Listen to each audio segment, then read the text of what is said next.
What if I told you that Kant's ethics hides a dilemma that could change the way you think about right and wrong?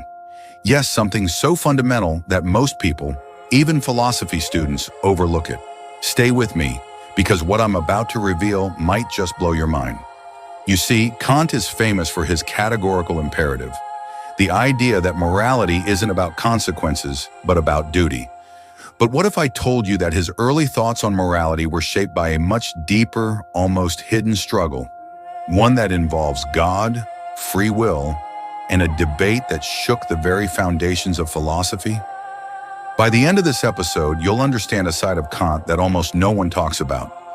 His battle with the problem of theodicy, the attempt to justify the existence of evil in a world supposedly created by a perfect God. And trust me, this isn't just about dusty old philosophy books. It has real implications for how we think about justice, freedom, and even our own lives.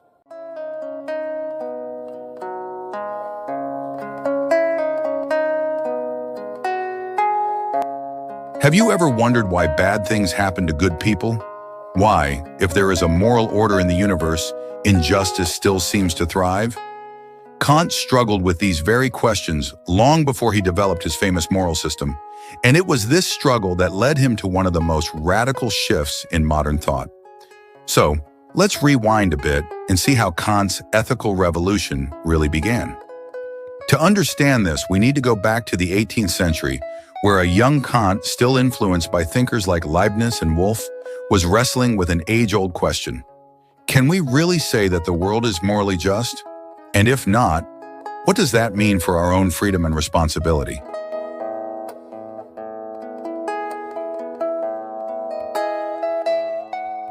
So picture this. It's the mid-18th century. Immanuel Kant, the man who would later become the godfather of moral philosophy, is not yet the rigid system builder we all love to struggle with. Instead, he's grappling with a mess of problems handed down to him by Leibniz, Wolff, and the ever-annoying question of theodicy. The attempt to explain why, in a supposedly rational and divinely ordered universe, everything is still an absolute mess. Now, before you roll your eyes at yet another philosopher trying to justify evil, bear with me, because young Kant wasn't just rehashing old theological disputes.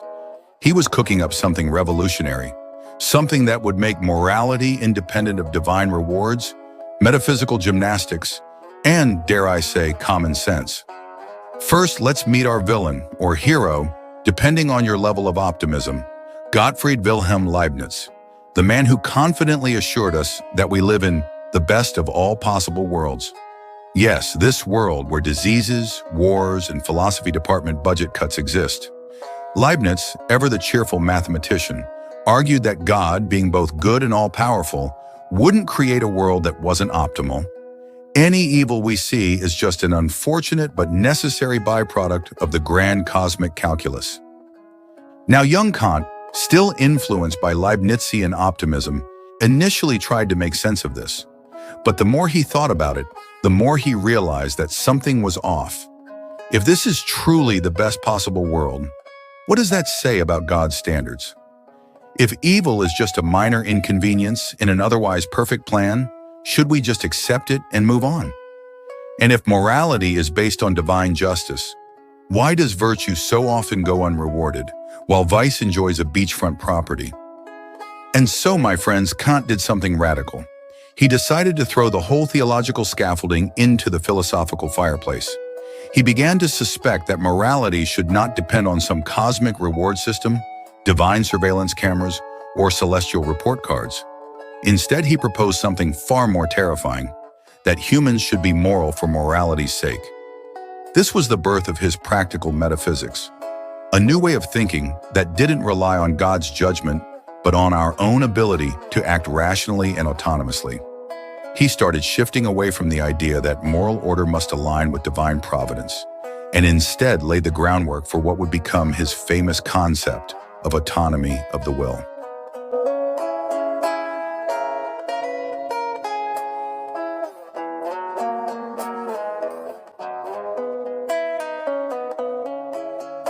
Now here's where things get interesting.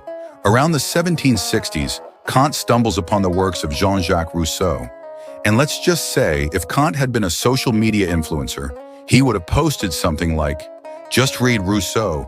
Mind blown. Everything I thought I knew about morality was a lie. I should freedom, just back to nature." Rousseau's idea that true freedom comes not from external forces, but from inner moral law struck Kant like a philosophical lightning bolt. Suddenly, Kant saw a way out of the Theodicy trap. The answer to evil wasn't some divine justification, it was human responsibility. The only true moral order wasn't one dictated from above, but one chosen through rational self-legislation. And so, after years of wrestling with these problems, Kant finally landed on the idea that would make him famous: the categorical imperative. Instead of asking whether an action pleases God or aligns with the cosmic plan, we should ask, can this action be universalized? Would it still work if everyone did it? If yes, congratulations. You've acted morally. If not, well, you might be the reason the world isn't the best it could be. In other words, Kant turned morality into a test, one that doesn't care about divine rewards or punishments, but about rational consistency. This is what made his ethics revolutionary. It freed morality from metaphysical crutches and put the responsibility squarely on us. Now, of course, one might ask, did Kant's ethics solve the problem of evil? Not exactly, but it did something arguably more important. It shifted the debate. Instead of asking why evil exists in a divine plan, Kant forced us to ask what we are doing about it. Instead of waiting for cosmic justice, he told us to create it ourselves. So next time you find yourself wondering why the world is so unfair, remember Kant's answer. Stop looking to the heavens for explanations. Start looking in the mirror. And that's a wrap.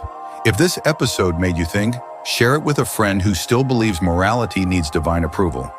And if you want more philosophy with a dose of irony, make sure to subscribe. See you in the next episode, where we'll discuss whether Schopenhauer was just a grumpy genius or the original emo philosopher.